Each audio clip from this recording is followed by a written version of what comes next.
Hello everyone ਸਤਿ ਸ਼੍ਰੀ ਅਕਾਲ ਸਾਰਿਆਂ ਨੂੰ ਤੁਹਾਡਾ ਬਹੁਤ-ਬਹੁਤ ਸਵਾਗਤ ਹੈ ਅੱਜ ਦੀ ਕਲਾਸ 'ਚ। ਆਪਾਂ ਕਰਨ ਜਾ ਰਹੇ ਹਾਂ ਪੰਜਾਬ ਸਕੂਲ ਐਜੂਕੇਸ਼ਨ ਬੋਰਡ ਦੀ 7th ਕਲਾਸ ਦੀ ਬੁੱਕ ਵੈਲਕਮ ਲਾਈਫ ਤੇ ਉਹਦਾ ਦੂਜਾ ਚੈਪਟਰ ਐਂਗਰ ਮੈਨੇਜਮੈਂਟ ਯਾਨੀ ਕਿ ਕ੍ਰੋਧ ਨੂੰ ਕਿਵੇਂ ਸਾਂਭਣਾ ਹੈ, ਕਿਵੇਂ ਕੰਟਰੋਲ ਵਿੱਚ ਕਰਨਾ ਹੈ। ਤਾਂ ਚਲੋ ਸ਼ੁਰੂ ਕਰਦੇ ਹਾਂ। 2.1 ਸੈਲਫ ਰਿਫਲੈਕਸ਼ਨ यानी अपने अंदर झाती मार के देखना। Dear students, ask yourself a question। ਇੱਥੇ ਕਿਹਾ ਗਿਆ ਪਿਆਰੇ ਵਿਦਿਆਰਥੀਓ ਆਪਣੇ ਆਪ ਨੂੰ ਇੱਕ ਸਵਾਲ ਪੁੱਛੋ। How do I feel? ਮੈਨੂੰ ਕਿਵੇਂ ਦਾ ਮਹਿਸੂਸ ਹੁੰਦਾ ਹੈ ਜਾਂ ਮੈਂ ਕਿਵੇਂ ਮਹਿਸੂਸ ਕਰਦਾ ਹਾਂ ਜਾਂ ਕਰਦੀ ਹਾਂ। Today we have to look deep inside ourselves for self reflection and let us try to understand our feelings। ਅੱਜ ਸਾਨੂੰ ਆਪਣੇ ਅੰਦਰ ਝਾਤੀ ਮਾਰ ਕੇ ਦੇਖਣਾ ਹੈ, ਡੂੰਗੀ ਝਾਤੀ ਮਾਰਨੀ ਹੈ ਤੇ ਇਹ ਦੇਖਣਾ ਹੈ ਵੀ ਅਸੀਂ ਆਪਣੀਆਂ ਭਾਵਨਾਵਾਂ ਨੂੰ ਸਮਝ ਸਕਦੇ ਹਾਂ, ਕਿਹੋ ਜਿਹਾ ਮਹਿਸੂਸ ਕਰਦੇ ਹਾਂ ਉਹਨਾਂ ਬਾਰੇ। If we can understand and analyse our emotions, ਜੇਕਰ ਅਸੀਂ ਆਪਣੀਆਂ ਭਾਵਨਾਵਾਂ ਨੂੰ ਸਮਝ ਸਕਦੇ ਹਾਂ, then we can become bright and successful students। ਤਾਂ ਫਿਰ ਅਸੀਂ ਬਿਲਕੁਲ ਆਪਾਂ ਕਹਿ ਸਕਦੇ ਆ ਵੀ ਸਫਲ ਵਿਦਿਆਰਥੀ ਬਣ ਸਕਦੇ ਆ, ਬ੍ਰਾਈਟ ਬਣ ਸਕਦੇ ਆ ਯਾਨੀ intelligent. Since emotions are the driving forces that direct our lives, ਕਿਉਂਕਿ ਭਾਵਨਾਵਾਂ ਹੀ ਸਾਡੇ ਜੀਵਨ ਨੂੰ ਨਿਰਦੇਸ਼ ਕਰਨ ਵਾਲੀਆਂ ਸ਼ਕਤੀਆਂ ਹਨ। ਜਿਹੋ ਜਿਹੀਆਂ ਭਾਵਨਾਵਾਂ ਹੋਣਗੀਆਂ ਉਵੇਂ ਜਿਹਾ ਆਪਾਂ ਮਹਿਸੂਸ ਕਰਾਂਗੇ ਤੇ ਉਹੋ ਜਿਹੀ ਆਪਾਂ ਕੰਮ ਕਰਾਂਗੇ। Our ability to learn, think, memorize and make decisions, maintain interpersonal relationships and our health are all linked to our emotions। ਇੱਥੇ ਦੱਸਿਆ ਗਿਆ ਵੀ ਸਾਡੀ ਸਿੱਖਣ ਦੀ ਸ਼ਕਤੀ, learn ਦਾ ਮਤਲਬ ਸਿੱਖਣਾ, think ਦਾ ਮਤਲਬ ਸੋਚਣਾ, memorize ਯਾਦ ਰੱਖਣਾ, make decisions ਫੈਸਲੇ ਲੈਣਾ, ਮੇਨਟੇਨ ਇੰਟਰਪਰਸਨਲ ਰਿਲੇਸ਼ਨਸ਼ਿਪ यानी कि आपसी ਜਿਹੜੇ ਸੰਬੰਧ ਹੁੰਦੇ ਨੇ ਉਹ ਬਣਾਈ ਰੱਖਣਾ, ਐਂਡ ਆਰ ਹੈਲਥ यानी ਸਾਡੀ ਸਿਹਤ। ਇਹ ਸਭ ਕੁਝ ਸਾਡੀਆਂ ਭਾਵਨਾਵਾਂ ਨਾਲ ਜੁੜਿਆ ਹੋਇਆ ਹੈ। If we are able to understand our feelings through introspection, ਜੇਕਰ ਅਸੀਂ ਆਪਣੀਆਂ ਜਿਹੜੀਆਂ ਭਾਵਨਾਵਾਂ ਨੇ ਉਹਨਾਂ ਨੂੰ ਸਮਝਣ ਦੇ ਯੋਗ ਹੋ ਜਾਂਦੇ ਆ ਆਪਣੇ ਅੰਦਰ ਝਾਤੀ ਮਾਰ ਕੇ, then we start climbing the ladder of wisdom। ਤੇ ਫਿਰ ਅਸੀਂ ਜਿਹੜੀ ਦਿਮਾਗ ਦੀ ਪੌੜੀ ਹੈਗੀ ਹੈ ਉਹਦੇ ਵਿੱਚ ਅੱਗੇ ਚੱਲਣਾ ਸ਼ੁਰੂ ਹੋ ਜਾਂਦੇ ਹਾਂ। We should know when and to what extent we need to laugh or cry and be happy or angry। ਤੇ ਸਾਨੂੰ ਪਤਾ ਹੋਣਾ ਚਾਹੀਦਾ ਹੈ ਕਿ ਸਾਨੂੰ ਕਦੋਂ ਅਤੇ ਕਿਸ ਹੱਦ ਤੱਕ ਹੱਸਣਾ, ਰੋਣਾ, ਖੁਸ਼ ਜਾਂ ਗੁੱਸੇ ਹੋਣ ਦੀ ਲੋੜ ਹੈਗੀ ਹੈ। ਬਹੁਤ ਜ਼ਿਆਦਾ ਖੁਸ਼ੀ ਤੇ ਬਹੁਤ ਜ਼ਿਆਦਾ ਦੁੱਖ ਵੀ ਹਾਨੀਕਾਰਕ ਹੁੰਦਾ ਹੈ। ਚਲੋ ਅੱਗੇ ਚੱਲਦੇ ਆ। realm of my feelings। ਹੁਣ ਤੁਸੀਂ ਪੁੱਛੋਗੇ ਵੀ ਇਹ ਜਿਹੜਾ ਨਵਾਂ ਵਰਡ ਹੈਗਾ realm, ਇਹਦਾ ਕੀ ਮਤਲਬ ਹੁੰਦਾ ਹੈ। ਦੇਖੋ ਅੰਗਰੇਜ਼ੀ ਦੇ ਵਿੱਚ realm ਦਾ ਮਤਲਬ ਹੁੰਦਾ ਹੈ ਖੇਤਰ, ਏਰੀਆ, ਹਿੱਸਾ। ਤੇ ਆਪਾਂ ਦੇਖਦੇ ਹਾਂ ਵੀ ਆਪਾਂ ਆਪਣੀ ਫੀਲਿੰਗਸ, ਭਾਵਨਾਵਾਂ ਦੇ ਕਿਹੜੇ ਖੇਤਰ ਦੇ ਵਿੱਚ ਹੈਗੇ ਆ, ਖੁਸ਼ ਹੈਗੇ ਆ ਜਾਂ ਫਿਰ ਦੁਖੀ ਹੈਗੇ ਆ। Now let us examine in which realm of emotions do we stand। ਹੁਣ ਅਸੀਂ ਦੇਖਦੇ ਹਾਂ ਕਿ ਅਸੀਂ ਭਾਵਨਾਵਾਂ ਦੇ ਕਿਸ ਖੇਤਰ ਵਿੱਚ ਖੜੇ ਹੈਗੇ ਆ। ਇੱਥੇ ਸੀਰੀਅਲ ਨੰਬਰ ਦਿੱਤਾ ਹੋਇਆ। I feel that I am, ਮੈਂ ਮਹਿਸੂਸ ਕਰਦਾ ਹਾਂ ਕਿ ਮੈਂ ਕੀ ਹੈਗਾ, ਹੈਪੀ, ਸੈਟਿਸਫਾਈਡ, ਕਾਮ। ਇਹਦੇ ਮਤਲਬ ਵੀ ਦੱਸਾਂਗੀ, ਤੁਸੀਂ ਯੈਸ ਜਾਂ ਨੋ ਦੇ ਵਿੱਚ ਦੱਸਣਾ। ਤੇ ਇੱਥੇ realm ਖੇਤਰ ਦਿੱਤਾ ਹੋਇਆ ਵੀ ਜੇ ਇਹ 3 ਪੁਆਇੰਟਸ ਨੇ ਤਾਂ ਤੁਸੀਂ 골ਡਨ ਖੇਤਰ ਦੇ ਵਿੱਚ ਹੈਗੇ ਹੋ, ਜੇ ਇਹ ਹੈਗੇ ਨੇ ਤਾਂ ਯੈਲੋ ਆ ਗਿਆ, ਜੇ ਇਹ ਹੈਗਾ ਤਾਂ ਔਰੇਂਜ ਆ ਗਿਆ, ਸੰਤਰੀ ਰੰਗ, ਤੇ ਜੇ ਇੱਥੇ ਹੈਗੇ ਹੋ ਤਾਂ ਤੁਸੀਂ ਲਾਲ ਰੰਗ ਦੇ ਖੇਤਰ ਦੇ ਵਿੱਚ ਹੈਗੇ ਹੋ। ਇਹਦਾ ਮਤਲਬ ਬਾਅਦ ਦੇ ਵਿੱਚ ਆਪਾਂ ਸਮਝਾਂਗੇ। ਤਾਂ ਚਲੋ ਸ਼ੁਰੂ ਕਰਦੇ ਹਾਂ। ਕਿ ਮੈਂ ਖੁਸ਼ ਹੈਗੀ ਹਾਂ ਜਾਂ ਹੈਗਾ ਹਾਂ। ਹੈਪੀ ਦਾ ਮਤਲਬ ਖੁਸ਼, ਤੇ ਤੁਸੀਂ ਇੱਥੇ ਲਿਖ ਦੇਣਾ ਯੈਸ ਜੇ ਤੁਸੀਂ ਖੁਸ਼ ਹੈਗੇ ਹੋ, ਮੈਂ ਟਿਕ ਮਾਰਾਂਗੀ। ਸੈਟਿਸਫਾਈਡ यानी संतुष्ट ਹੈਗੇ ਹੋ, ਜੀ ਹਾਂ। ਕਾਮ यानी कि ਸ਼ਾਂਤ ਹੈਗੇ ਹੋ, ਬਿਲਕੁਲ। यानी कि मैं 골ਡਨ ਖੇਤਰ ਦੇ ਵਿੱਚ ਹੈਗੀ ਹਾਂ। ਤੁਸੀਂ ਆਪਣੇ ਹਿਸਾਬ ਦੇ ਨਾਲ ਇੱਥੇ ਟਿਕ ਮਾਰਕ ਕਰਨੇ ਨੇ। ਅੱਗੇ ਹੈ 4th ਪੁਆਇੰਟ ਗਲੂਮੀ। ਗਲੂਮੀ ਦਾ ਮਤਲਬ ਹੁੰਦਾ ਹੈ ਨਿਰਾਸ਼ ਹੋ ਜਾਣਾ, ਠੀਕ ਹੈ, ਖੁਸ਼ ਨਾ ਹੋਣਾ। ਜੇ ਤੁਸੀਂ ਉਹਦੇ ਖੇਤਰ ਦੇ ਵਿੱਚ ਹੈਗੇ ਹੋ ਇੱਥੇ ਟਿਕ ਮਾਰ ਦਿਓ। ਅੱਗੇ ਸੈਡ, ਸੈਡ ਦਾ ਮਤਲਬ ਉਦਾਸ। 6th point exhausted यानी थक्का होया महसूस करना। 7th anxious, anxious का मतलब हुंदा है बेचैन महसूस करना। अगे 8th point irritated यानी कि चिड़चिड़ा महसूस करना।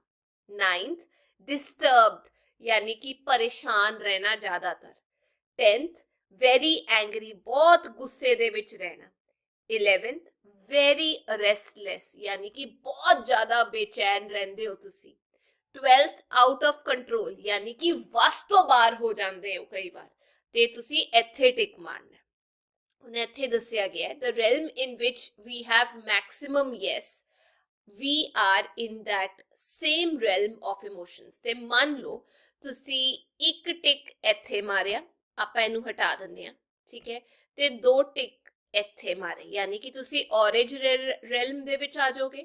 ਤੇ ਮੰਨ ਲਓ ਤੁਸੀਂ ਇੱਕ ਟਿਕ ਇੱਥੇ ਮਾਰਿਆ, ਠੀਕ ਹੈ, ਤੇ 2 ਟਿਕ ਇੱਥੇ ਮਾਰੇ, ਤਾਂ ਵੱਧ ਟਿਕ ਕਿੱਥੇ ਹੋ ਜਾਣਗੇ? 골ਡਨ realm ਦੇ ਵਿੱਚ। ਉਦਾਂ ਕਰਕੇ ਤੁਸੀਂ ਜਾਂਚਣਾ ਹੈ ਵੀ ਤੁਸੀਂ ਕਿਹੜੇ realm ਦੇ ਵਿੱਚ ਹੈਗੇ ਹੋ। ਹੁਣ ਇੱਥੇ ਦੱਸਿਆ ਗਿਆ ਕਿ ਕਿਸ realm ਦੇ ਵਿੱਚ ਹੋਣ ਦਾ ਮਤਲਬ, ਖੇਤਰ ਦੇ ਵਿੱਚ ਹੋਣ ਦਾ ਮਤਲਬ ਕੀ ਹੁੰਦਾ ਹੈ। ਸਭ ਤੋਂ ਪਹਿਲਾਂ ਹੈਗਾ 골ਡਨ realm यानी कि गोल्डन खेतर दे विच जे तुसी आंदे हो, यानी कि ये 3 चीज़ां जे तुसी महसूस करदे हो तां तुसी गोल्डन खेतर दे विच हैगे हो, या इन्हां विचों कोई दो। इहदा मतलब है if we are in the golden realm then we are worthy of praise। जेकर तुसी गोल्डन खेतर दे विच हो तां तुसी प्रशंसा दे योग हैगे हो। It means that our life is full of happiness। ਸਾਡਾ ਜਿਹੜਾ ਜੀਵਨ ਹੈਗਾ ਉਹ ਖੁਸ਼ੀਆਂ ਨਾਲ ਭਰਪੂਰ ਹੈਗਾ।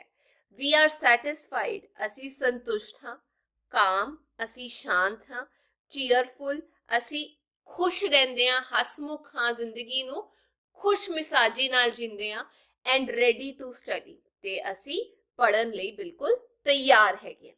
ਤੇ ਮੰਨ ਲਓ ਜੇ ਤੁਸੀਂ ਯੈਲੋ ਰੈਲਮ ਦੇ ਵਿੱਚ ਆਏ, ਪੀਲੇ ਖੇਤਰ ਦੇ ਵਿੱਚ ਆਏ, ਇਹਦਾ ਮਤਲਬ ਕੀ ਹੈ?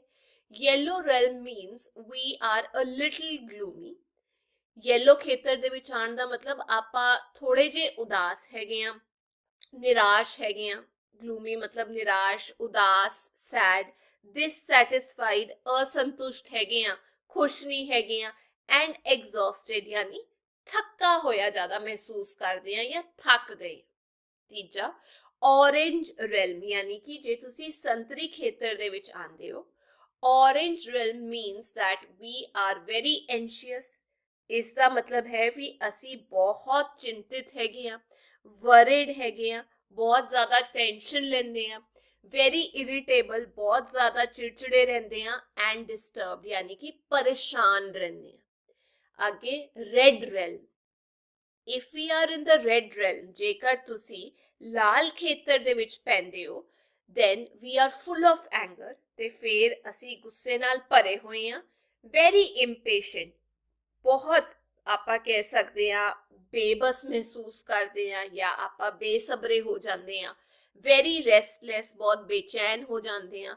And often get out of control ਤੇ ਅਕਸਰ ਕਾਬੂ ਤੋਂ ਬਾਹਰ ਹੋ ਜਾਂਦੇ ਹਾਂ। ਡੀਅਰ ਸਟੂਡੈਂਟਸ, ਪਿਆਰੇ ਬੱਚਿਓ, which of the above emotional loops do you like the most? ਇੱਥੇ ਦੱਸਿਆ ਗਿਆ ਹੈ ਵੀ ਉਪਰੋਕਤ ਜਿਹੜੀਆਂ ਗੱਲਾਂ ਦੱਸੀਆਂ ਗਈਆਂ ਉਸ ਦੇ ਵਿੱਚ ਜੇ ਤੁਸੀਂ ਸਿਲੈਕਟ ਕਰਨਾ ਹੋਏ ਤਾਂ ਤੁਸੀਂ ਕਿਹੜੇ ਰੈਲਮ ਦੇ ਵਿੱਚ ਰਹਿਣਾ ਮਹਿਸੂਸ ਕਰੋਗੇ? ਮੈਂ ਇੱਥੇ ਕਹਾਂਗੀ ਵੀ ਮੈਂ ਕਿਹੜੇ ਰੈਲਮ ਦੇ ਵਿੱਚ ਰਹਿਣਾ ਮਹਿਸੂਸ ਕਰਾਂਗੀ?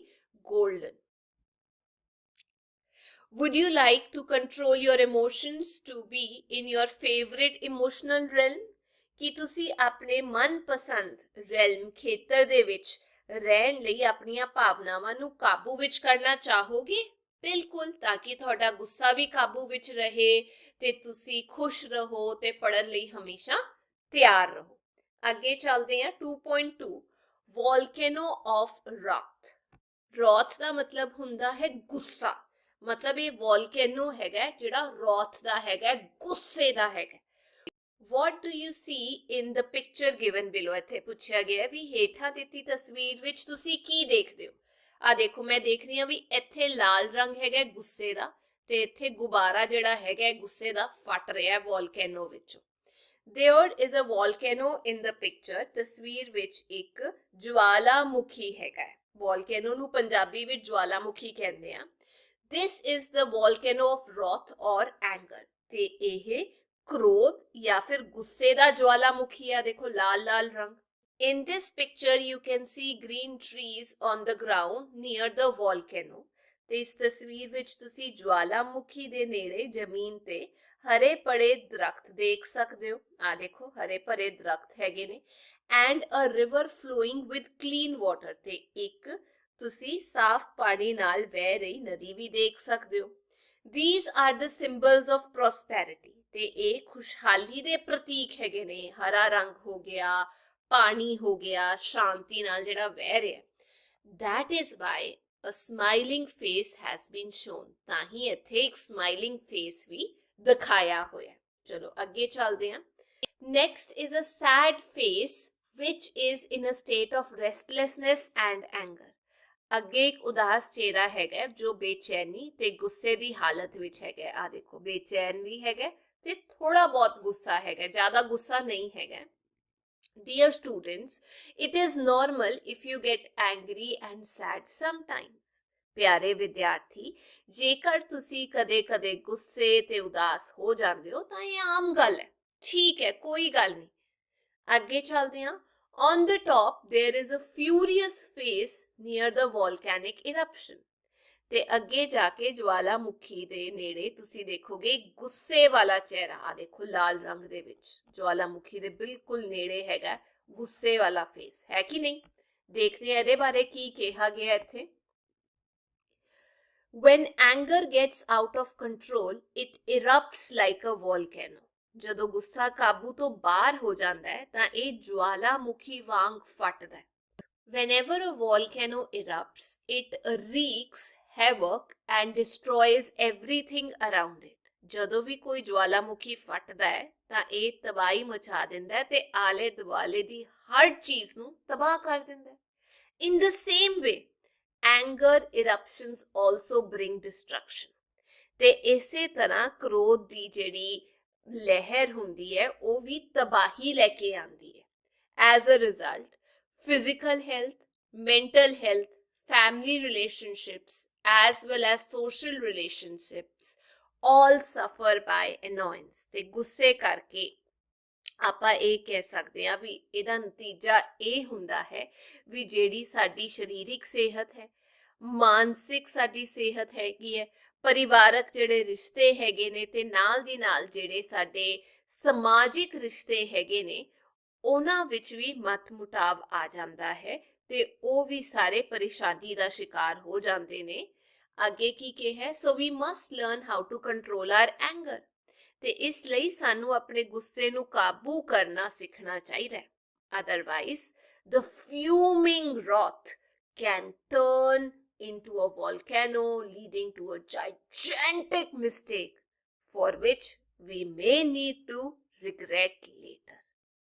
ਤੇ ਜੇਕਰ ਆਪਾਂ ਆਪਣੇ ਗੁੱਸੇ ਨੂੰ ਨਹੀਂ ਕਾਬੂ ਵਿੱਚ ਕਰਾਂਗੇ ਤਾਂ ਫਿਰ ਇਹ ਭੜਕਦਾ ਜਿਹੜਾ ਕ੍ਰੋਧ ਹੈਗਾ ਇੱਕ ਜਵਾਲਾਮੁਖੀ ਵਿੱਚ ਬਦਲ ਸਕਦਾ ਹੈ ਜਿਸ ਨਾਲ ਇੱਕ ਵੱਡੀ ਗਲਤੀ ਹੋ ਸਕਦੀ ਹੈ ਜਿਸ ਲਈ ਸਾਨੂੰ ਬਾਅਦ ਵਿੱਚ ਪਛਤਾਉਣਾ ਪੈ ਸਕਦਾ ਹੈ। But if we control the anger, ਪਰ ਜੇ ਤੁਸੀਂ ਆਪਣੇ ਗੁੱਸੇ ਨੂੰ ਕਾਬੂ ਵਿੱਚ ਰੱਖਦੇ ਹੋ then we may become successful human beings। ਤੇ ਫਿਰ ਆਪਾਂ successful ਇਨਸਾਨ ਬਣ ਸਕਦੇ ਹਾਂ ਜਾਂ ਫਿਰ ਇੱਕ ਸਫਲ ਇਨਸਾਨ ਬਣ ਸਕਦੇ ਹਾਂ। Dear students, draw a volcano of wrath in your notebook or on a chart and place it in your classroom or study room। ਪਿਆਰੇ ਵਿਦਿਆਰਥੀਓ, ਆਪਣੀ ਨੋਟਬੁੱਕ ਜਾਂ ਚਾਰਟ ਤੇ ਗੁੱਸੇ ਦਾ ਜਵਾਲਾਮੁਖੀ ਬਣਾਓ ਤੇ ਇਸ ਨੂੰ ਆਪਣੇ ਕਲਾਸਰੂਮ ਜਾਂ ਫਿਰ ਆਪਣੇ ਕਮਰੇ ਦੇ ਵਿੱਚ ਚਿਪਕਾ ਲਓ ਜਿੱਥੇ ਤੁਸੀਂ ਪੜ੍ਹਦੇ ਹੋ। Whenever anger strikes, ਤੇ ਜਦੋਂ ਵੀ ਤੁਹਾਨੂੰ ਗੁੱਸਾ ਆਉਂਦਾ ਹੈ try to control it by looking at this chart। ਤੇ ਇਸ ਚਾਰਟ ਨੂੰ ਦੇਖ ਕੇ ਤੁਸੀਂ ਉਸ ਗੁੱਸੇ ਨੂੰ ਕੰਟਰੋਲ ਦੇ ਵਿੱਚ ਕਰਨ ਦੀ ਕੋਸ਼ਿਸ਼, ਕਾਬੂ ਵਿੱਚ ਕਰਨ ਦੀ ਕੋਸ਼ਿਸ਼ ਜ਼ਰੂਰ ਕਰਿਓ। ਅੱਗੇ ਚੱਲਦੇ ਹਾਂ। What should I do to control my anger? ਹੁਣ ਮੈਨੂੰ ਆਪਣੇ ਗੁੱਸੇ ਨੂੰ ਕਾਬੂ ਵਿੱਚ ਕਰਨ ਲਈ ਕੀ ਕਰਨਾ ਚਾਹੀਦਾ ਹੈ? ਚਲੋ ਦੇਖਦੇ ਹਾਂ। Dear students, whenever you get angry, you should know to control your anger. ਪਿਆਰੇ ਵਿਦਿਆਰਥੀਓ, ਜਦੋਂ ਵੀ ਤੁਹਾਨੂੰ ਗੁੱਸਾ ਆਉਂਦਾ ਹੈ, ਤੁਹਾਨੂੰ ਆਪਣੇ ਗੁੱਸੇ ਤੇ ਕਾਬੂ ਰੱਖਣਾ ਆਣਾ ਚਾਹੀਦਾ ਹੈ. Sometimes an angry person makes a big mistake that she has to regret later. ਕਈ ਵਾਰ ਗੁੱਸੇ ਵਾਲਾ ਵਿਅਕਤੀ ਕੋਈ ਵੱਡੀ ਗਲਤੀ ਕਰ ਲੈਂਦਾ ਹੈ ਜਿਸ ਦਾ ਉਸਨੂੰ ਬਾਅਦ ਦੇ ਵਿੱਚ ਪਛਤਾਉਣਾ ਪੈਂਦਾ. You must have the strength to endure. ਤੇ ਤੁਹਾਡੇ ਕੋਲ ਸਹਿਣ ਦੀ ਤਾਕਤ ਹੋਣੀ ਚਾਹੀਦੀ ਹੈ. If you succeed in controlling your anger, only then you can become a civilized यानी कि सभ्यक व्यक्ति. ਜੇਕਰ ਤੁਸੀਂ ਆਪਣੇ ਗੁੱਸੇ ਤੇ ਕਾਬੂ ਰੱਖਣਾ ਸਿੱਖ ਲੈਂਦੇ ਹੋ ਤਾਂ ਤੁਸੀਂ ਇੱਕ ਸਿਵਲਾਈਜ਼ ਯਾਨੀ ਸਮਾਜ ਵਿੱਚ ਰਹਿਣ ਦੇ ਲਾਇਕ ਇਨਸਾਨ, ਵਧੀਆ ਇਨਸਾਨ ਬਣ ਜਾਓਗੇ. Now, think about what to do when you get angry. ਹੁਣ ਸੋਚੋ ਕਿ ਗੁੱਸੇ ਵਿੱਚ ਆਉਣ ਤੇ ਸਾਨੂੰ ਕੀ ਕਰਨਾ ਚਾਹੀਦਾ. Whenever you get angry or annoyed, keep in mind the following points. ਜਦੋਂ ਵੀ ਤੁਸੀਂ ਗੁੱਸੇ ਵਿੱਚ ਆਉਂਦੇ ਹੋ ਤਾਂ ਹੇਠ ਦਿੱਤੀਆਂ ਜਿਹੜੀਆਂ ਗੱਲਾਂ ਹੈਗੀਆਂ ਉਹਨਾਂ ਨੂੰ ਧਿਆਨ ਦੇ ਵਿੱਚ ਰੱਖੋ. ਕਿਹੜੀਆਂ ਗੱਲਾਂ ਨੇ? Number 1, when you feel enraged ਦਾ ਮਤਲਬ ਜਦੋਂ ਤੁਹਾਨੂੰ ਗੁੱਸਾ ਮਹਿਸੂਸ ਹੁੰਦਾ ਹੈ, drink water and then sprinkle it on your face and eyes. ਜਦੋਂ ਵੀ ਤੁਹਾਨੂੰ ਗੁੱਸਾ ਮਹਿਸੂਸ ਹੁੰਦਾ ਹੈ ਤਾਂ ਪਾਣੀ ਪੀਓ ਤੇ ਫਿਰ ਥੋੜਾ ਜਿਹਾ ਪਾਣੀ ਆਪਣੀਆਂ ਅੱਖਾਂ ਤੇ ਮੂੰਹ ਤੇ ਉਹਦੇ ਛਿੱਟੇ ਪਾ ਲਓ. Second, close your eyes and focus on your breathing.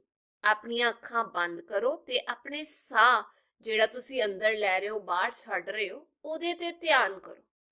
Take a deep breath. ਤਾਂ ਇੱਕ ਲੰਬਾ ਸਾਹ ਲਵੋ. Observe that the breath is coming in and going out. ਤੇ ਨਾਲ ਦੀ ਨਾਲ ਧਿਆਨ ਦਿਓ ਕਿਵੇਂ ਸਾਹ ਅੰਦਰ ਲੈ ਰਹੇ ਹੋ ਤੇ ਕਿਵੇਂ ਸਾਹ ਨੂੰ ਬਾਹਰ ਛੱਡ ਰਹੇ ਹੋ. Imagine that with every breath you take out.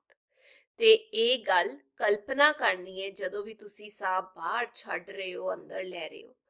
Your anger moves out. ਹੁਣ ਕਿਹੜੀ ਗੱਲ ਨੂੰ ਤੁਸੀਂ ਧਿਆਨ ਦੇਣਾ ਵੀ ਜਦ ਵੀ ਤੁਸੀਂ ਸਾਹ ਬਾਹਰ ਛੱਡ ਰਹੇ ਹੋ ਤਾਂ ਤੁਸੀਂ ਆਪਣਾ ਜਿਹੜਾ ਗੁੱਸਾ ਹੈਗਾ ਉਹਨੂੰ ਵੀ ਬਾਹਰ ਵੱਲ ਨੂੰ ਛੱਡ ਰਹੇ ਹੋ. Repeat this exercise for 2 to 3 minutes. ਤੇ ਇਸ ਗਤੀਵਿਧੀ ਨੂੰ ਤੁਸੀਂ 2 ਤੇ 3 ਮਿੰਟ ਦੇ ਵਿੱਚ ਕਰਨਾ ਹੀ ਕਰਨਾ ਹੈ ਜਾਂ 2 ਤੋਂ 3 ਮਿੰਟ ਤੱਕ ਕਰਨਾ ਹੈ ਜਦ ਗੁੱਸਾ ਆਉਂਦਾ ਹੈ. Third, start reverse counting from 30 to 1. ਜਦ ਗੁੱਸਾ ਆਉਂਦਾ ਹੈ ਤਾਂ ਆਪਾਂ ਨੂੰ ਆਪਣਾ ਧਿਆਨ ਭਟਕਾਉਣਾ ਹੈ. ਉਸ ਲਈ ਤੁਸੀਂ 30 ਤੋਂ ਲੈ ਕੇ 1 ਤੱਕ ਪੁੱਠੀ ਕਾਊਂਟਿੰਗ ਸ਼ੁਰੂ ਕਰ ਦਿਓ, ਜਿਵੇਂ 30, 29, 28. ਔਰ ਸਟਾਰਟ ਸਪੈਲਿੰਗ ਯੋਰ ਨੇਮ ਇਨ ਰਿਵਰਸ ਆਰਡਰ. ਜਾਂ ਫਿਰ ਆਪਣਾ ਜਿਹੜਾ ਨਾਮ ਹੈਗਾ ਉਹ ਉਲਟਾ ਪੜਨ ਦੀ ਕੋਸ਼ਿਸ਼ ਕਰੋ. ਜਿਵੇਂ ਮੈਂ ਕਹਾ ਮੇਰਾ ਨਾਮ ਹੈਗਾ ਬਲਵਿੰਦਰ, ਮੰਨ ਲਓ, ਠੀਕ ਹੈ, ਤੇ ਉਲਟਾ ਕਿਵੇਂ ਪੜੋਗੇ? REDNIWLAB.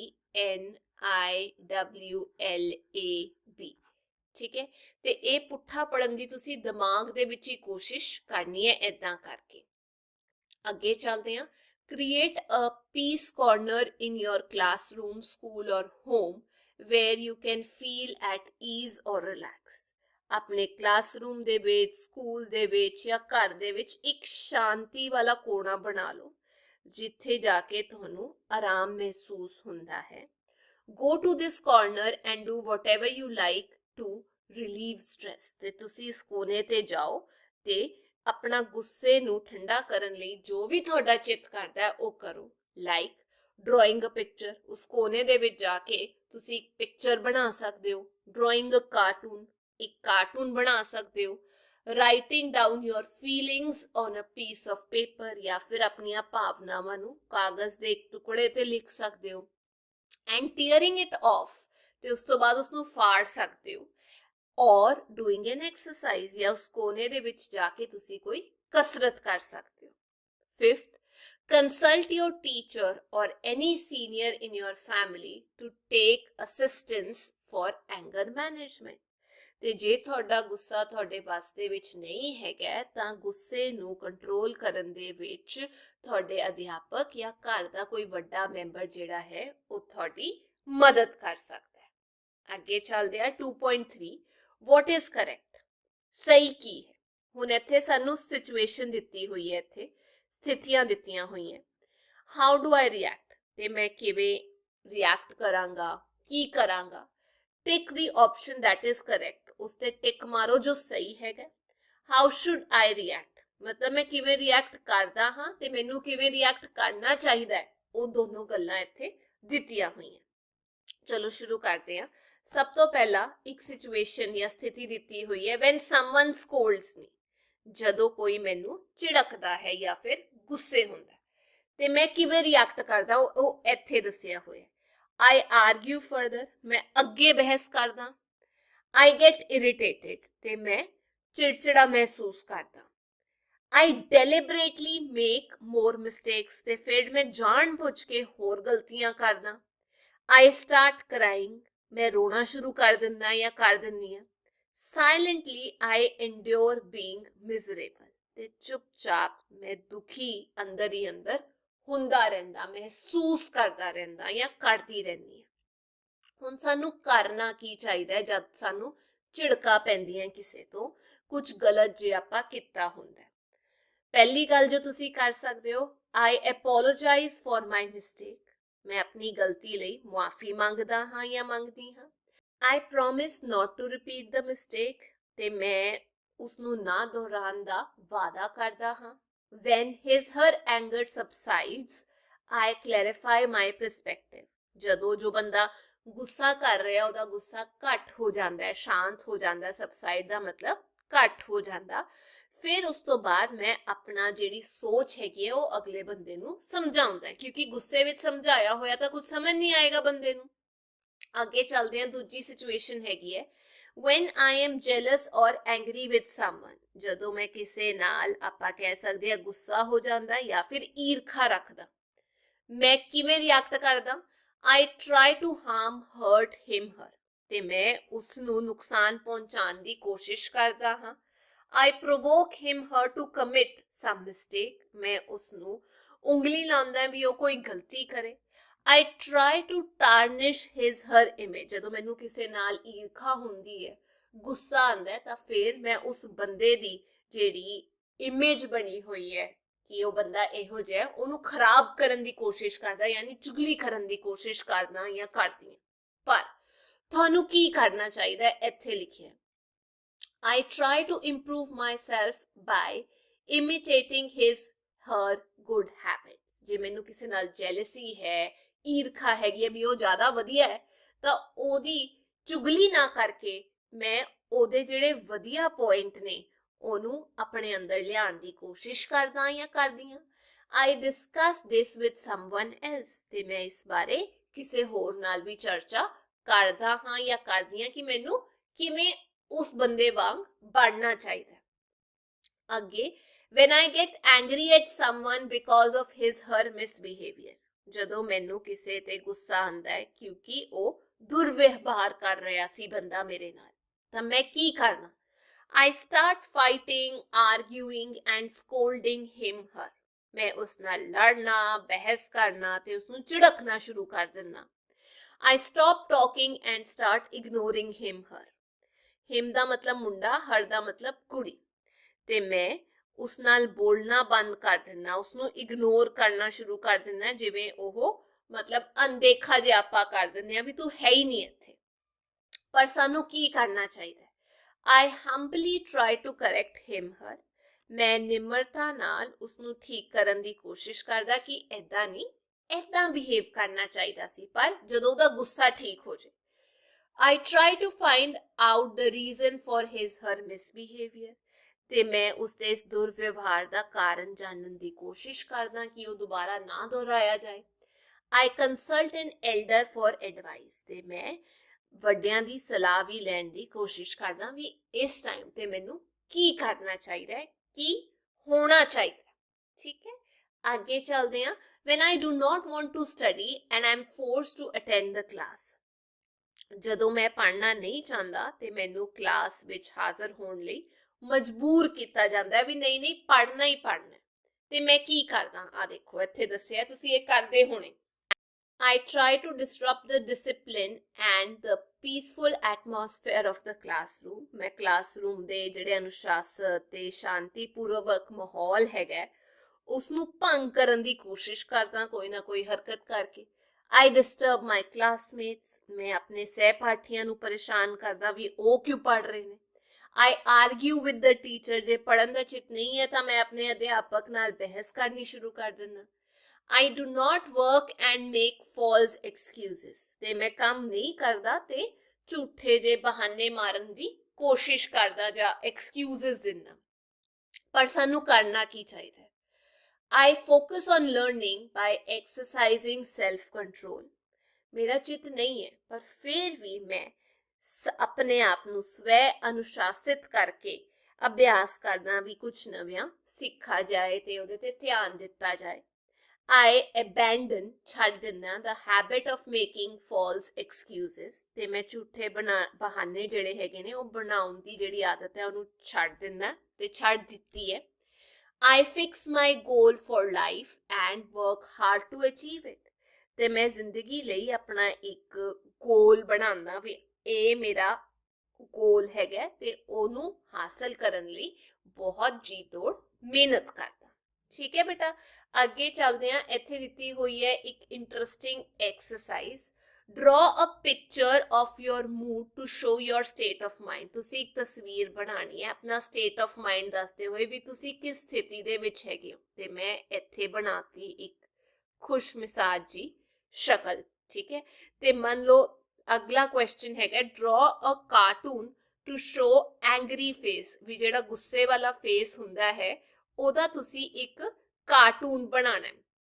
ਤਾਂ ਦੇਖੋ ਮੈਂ ਬਣਾ ਦਿੰਦੀ ਹਾਂ ਇੱਥੇ ਕਾਰਟੂਨ, ਇਹ ਏਦਾਂ ਕਰਕੇ ਗੋਲ ਜਿਹਾ ਬਣਾਓ। ਠੀਕ ਹੈ, ਫਿਰ ਉਸ ਤੋਂ ਬਾਅਦ ਏਦਾਂ ਉਹਦੇ ਆਈਬ੍ਰੋਜ਼, ਚਿੰਤਾ ਹੋਈ ਪਈ ਹੈ, ਇਹ ਆ ਗਈਆਂ ਅੱਖਾਂ ਤੇ ਇਹ ਉਦਾਸ ਜਿਹਾ ਫੇਸ, ਪਰ ਤੁਸੀਂ ਏਦਾਂ ਰਹਿਣਾ। ਅੱਗੇ ਚੱਲਦੇ ਹਾਂ। ਥਰਡ ਕੁਐਸਚਨ ਹੈਗਾ write a few lines when you had to pay for your anger, ਕੁਝ ਲਾਈਨਾਂ ਦੱਸੋ, ਕੁਝ ਤਜਰਬੇ ਦੱਸੋ ਜਦ ਤੁਹਾਨੂੰ ਆਪਣੇ ਗੁੱਸੇ ਦਾ ਭੁਗਤਾਨ ਕਰਨਾ ਪਿਆ। ਤੇ ਮੈਂ ਇੱਥੇ ਦੋ ਐਗਜ਼ਾਮਪਲ ਦਿੱਤੇ ਨੇ। ਬਿਕੋਜ਼ ਆਫ ਮਾਈ ਐਂਗਰ, ਆਪਣੇ ਗੁੱਸੇ ਕਰਕੇ। once I spoke angrily, ਜਾਂ ਤੁਸੀਂ ਲਿਖ ਸਕਦੇ ਹੋ irritably with my friends, ਆਪਣੇ ਗੁੱਸੇ ਕਰਕੇ ਮੈਂ ਬਹੁਤ ਗੁੱਸੇ ਨਾਲ ਬੋਲਿਆ ਆਪਣੇ ਦੋਸਤਾਂ ਨਾਲ ਜਾਂ ਚਿੜਚਿੜਾ ਹੋ ਕੇ ਬੋਲਿਆ। now they don't talk to me, ਤੇ ਹੁਣ ਉਹ ਮੇਰੇ ਨਾਲ ਗੱਲ ਵੀ ਨਹੀਂ ਕਰਦੇ। because of my anger once I broke my phone ਜਾਂ PlayStation, ਵੀ ਮੈਨੂੰ ਇੰਨਾ ਗੁੱਸਾ ਆਇਆ ਸੀ ਕਿ ਮੈਂ ਸਮਾਨ ਤੋੜਤਾ। ਅੱਗੇ fourth question, write down what you will do to control your anger, ਇੱਥੇ ਲਿਖੋ ਵੀ ਤੁਸੀਂ ਆਪਣੇ ਗੁੱਸੇ ਨੂੰ ਕਾਬੂ ਵਿੱਚ ਕਰਨ ਲਈ ਕੀ ਕਰੋਗੇ। ਦੇਖੋ ਸਭ ਤੋਂ ਪਹਿਲੀ ਗੱਲ, ਇਹਦਾ ਜਿਹੜਾ ਆਨਸਰ ਹੈਗਾ ਉਹ ਤੁਸੀਂ ਇਹਨਾਂ ਪੁਆਇੰਟਸ ਦੇ ਵਿੱਚੋਂ ਕੋਈ ਵੀ ਲਿਖ ਸਕਦੇ ਹੋ। ਠੀਕ ਹੈ, ਇੱਕ ਤਾਂ ਆਨਸਰ ਇਹ ਹੋ ਗਿਆ ਫੋਰਥ ਦਾ। ਜਾਂ ਫਿਰ ਜੇ ਤੁਸੀਂ ਐਕਸਟਰਾ ਪੁਆਇੰਟਸ ਤੁਹਾਨੂੰ ਚਾਹੀਦੇ ਨੇ ਇਸ ਤੋਂ ਇਲਾਵਾ ਆਪਾਂ ਕੀ ਕਰ ਸਕਦੇ ਹੋ, ਮੈਂ ਇੱਥੇ ਲਿਖਿਆ I will think before I speak, ਇੱਕ ਤਾਂ ਬੋਲਣ ਤੋਂ ਪਹਿਲਾਂ ਸੋਚਣਾ ਚਾਹੀਦਾ। once I calm down I'll express my point ਜਾਂ concern, ਕਿ ਜਦੋਂ ਮੇਰਾ ਗੁੱਸਾ ਠੰਡਾ ਹੋ ਜਾਊਗਾ ਫਿਰ ਮੈਂ ਅਗਲੇ ਬੰਦੇ ਨੂੰ ਜਾ ਕੇ ਆਪਣਾ ਪੁਆਇੰਟ ਦੱਸਾਂਗਾ ਵੀ ਭਾਈ ਮੇਰਾ ਇਹ concern C. I will do my exercise to divert my attention, ਮੈਂ ਆਪਣਾ ਧਿਆਨ ਭਟਕਾਉਣ ਲਈ ਕਸਰਤ ਕਰ ਸਕਦਾ ਜਾਂ ਕਾਊਂਟਿੰਗ ਕਰ ਸਕਦਾ। ਠੀਕ ਹੈ ਨਾ, ਜਾਂ ਤੁਸੀਂ ਲਿਖ ਸਕਦੇ ਹੋ ਔਰ counting. I'll try and identify the possible solution, ਤੇ ਲੜਨ ਦੀ ਬਜਾਏ ਇਹਦਾ ਜਿਹੜਾ ਸੋਲੂਸ਼ਨ ਹੈਗਾ, ਠੀਕ ਹੈ, ਉਹਨੂੰ ਪਛਾਣਨ ਦੀ, ਉਹਨੂੰ ਲੱਭਣ ਦੀ ਮੈਂ ਕੋਸ਼ਿਸ਼ ਕਰਾਂਗਾ। ਤੇ ਇਹ ਸੀ ਬੇਟਾ ਅੱਜ ਦੀ ਕਲਾਸ, ਤੇ ਮੈਂ ਉਮੀਦ ਕਰਦੀ ਹਾਂ ਤੁਹਾਨੂੰ ਇਹ ਚੈਪਟਰ ਸਮਝ ਆ ਗਿਆ ਹੋਵੇਗਾ। ਹੁਣ ਆਪਾਂ ਅਗਲੀ ਕਲਾਸ ਦੇ ਵਿੱਚ ਮਿਲਾਂਗੇ, ਪਰ ਇਹਨਾਂ ਗੱਲਾਂ ਦਾ ਧਿਆਨ ਰੱਖਿਓ ਤੇ ਜੇ ਵੀਡੀਓ ਵਧੀਆ ਲੱਗੀ ਤਾਂ ਲਾਈਕ, ਸ਼ੇਅਰ ਤੇ ਸਬਸਕ੍ਰਾਈਬ ਜ਼ਰੂਰ ਕਰਿਓ। Bye bye.